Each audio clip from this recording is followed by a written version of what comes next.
ಸ್ನೇಹಿತರೆ ನಮಸ್ಕಾರ. ನಾನು ನಿಮ್ಮ ಹರಮದಾನ್. ಎಲ್ಲರೂ ಹೇಗಿದ್ದೀರಾ ಫ್ರೆಂಡ್ಸ್? ಎಲ್ಲರೂ ಚೆನ್ನಾಗಿದ್ದೀರಾ ಅನ್ಕೊಳ್ತೇನೆ. ಮತ್ತೆ ಈ ವಿಡಿಯೋದಲ್ಲಿ ಒಂದು ಮುಖ್ಯವಾದಂತಹ ವಿಷಯದ ಬಗ್ಗೆ ಮಾತಾಡ್ತಾ ಇದ್ದೀನಿ.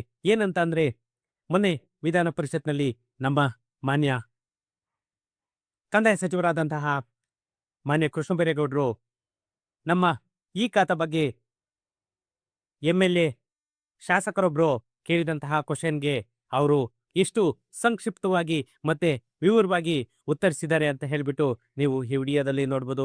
ಯಾಕಂತಂದ್ರೆ ತುಂಬಾ ಜನಗಳಿಗೆ ತುಂಬಾ ಗೊಂದಲ ಇತ್ತು.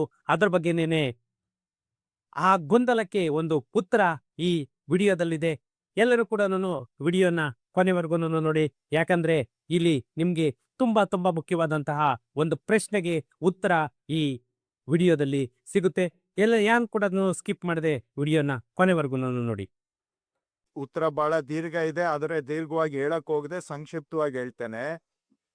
ಯಾರು ಕ್ರಯಪತ್ರ ಮಾಡಿ ಖರೀದಿ ಮಾಡ್ಕೊಂಡಿದ್ದಾರೆ, ಗ್ರಾಮ ಠಾಣ ಹೊರಗಡೆ ಇದ್ದಾರೆ, ಅವ್ರಿಗೆ ಬಿ ಖಾತಾ ಕೊಡೋದ್ರ ಮುಖಾಂತರ ಅವ್ರಿಗೆ ಒಂದು ಪರಿಹಾರ ಕೊಡ್ತಾ ಇದ್ದೇವೆ. ಅದು ಕೂಡ ಒನ್ ಟೈಮ್. ಇನ್ನು ಮುಂದೆ ಆ ರೀತಿ ಯಾರು ಮಾರಾಟ ಮಾಡ್ಲಿಕ್ಕೂ ಆಗೋದಿಲ್ಲ, ಖರೀದಿ ಮಾಡ್ಲಿಕ್ಕೂ ಆಗದಂಗೆ ನಾವು ಬಂದ್ ಮಾಡಿದ್ದೇವೆ. ಹಿಂದೆ ಖರೀದಿ ಮಾಡ್ಕೊಂಡ್ಬಿಟ್ಟಿದ್ದಾರೆ, ಕನ್ವರ್ಷನ್ ಇಲ್ಲ, ಪ್ಲಾನ್ ಅಪ್ರೂವಲ್ ಇಲ್ಲ, ಕೃಷಿ ಭೂಮಿಯಲ್ಲಿ ಲೇಔಟ್ ಮಾರಿದ್ದಾರೆ. ಕ್ರಯಪತ್ರ ಇದ್ರೆ ಅವ್ರಿಗೆ ಬಿ ಖಾತಾ ಕೊಡ್ತೇವೆ ಪಂಚಾಯಿತಿಯಲ್ಲಿ ಮತ್ತು ಮುನ್ಸಿಪಾಲಿಟಿಯಲ್ಲಿ. ಕ್ರಯಪತ್ರ ಇಲ್ದೆ ಹೋದ್ರೆ ಅದನ್ನ 94D ಒಳಗಡೆ ಸೇರಿಸ್ಕೊಂಡು ಮಾಡಿ. ಸೊ ಇವೆರಡಕ್ಕೂ ಕೂಡ ಒಂದಕ್ಕೆ ಒಂದ್ ಸೊಲ್ಯೂಷನ್, ಇನ್ನೊಂದು ಪರಿಸ್ಥಿತಿಗೆ ಮತ್ತೊಂದು ಸೊಲ್ಯೂಷನ್. ಕ್ರಯಪತ್ರ ಇಲ್ದೆ ಇದ್ರೆ ಅದನ್ನ ದಾಖಲೆ ರಹಿತ ವಸತಿ ಪ್ರದೇಶ ಅಂತ ಪರಿಗಣಿಸಿ ಅದನ್ನ ಈ 38A ಅಥವಾ 94D ಕೆಳಗಡೆ ತಗೊಂಡು ಮಾಡಿ ಅಂತ ನಾನು ಸೂಚನೆ ಕೊಟ್ಟಿದ್ದೇನೆ.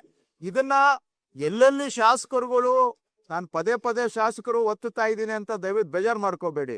ಆದ್ರೆ ಎಲ್ಲಿ ಈಗ ಅಧಿಕಾರಿಗಳು ಮಾಡೋಷ್ಟು ಮಾಡಿದ್ದಾರೆ, ಆದ್ರೆ ಎಲ್ಲಿ ಶಾಸಕರುಗಳು ಆಸಕ್ತಿ ತಗೊಂಡಿದ್ದಾರೆ ಅಲ್ಲಿ ಸ್ವಲ್ಪ 90% ಕವರೇಜ್ ಆಗಿದೆ. ಸೊ ನಿಮ್ಗೆ ಪ್ರಶ್ನೆಗೆ, ಅವರು ಕ್ರಯಪತ್ರ ಇದ್ರೆ ಬಿ ಖಾತಾ ಸಿಗುತ್ತೆ, ಕ್ರಯಪತ್ರ ಇಲ್ಲದೆ ಹೋದ್ರೆ ಇದರಡಿಯಲ್ಲಿ ಸೇರಿಸ್ಕೊಳ್ಳಿಕ್ಕೆ ನಾವು ಹೇಳಿದ್ದೇವೆ.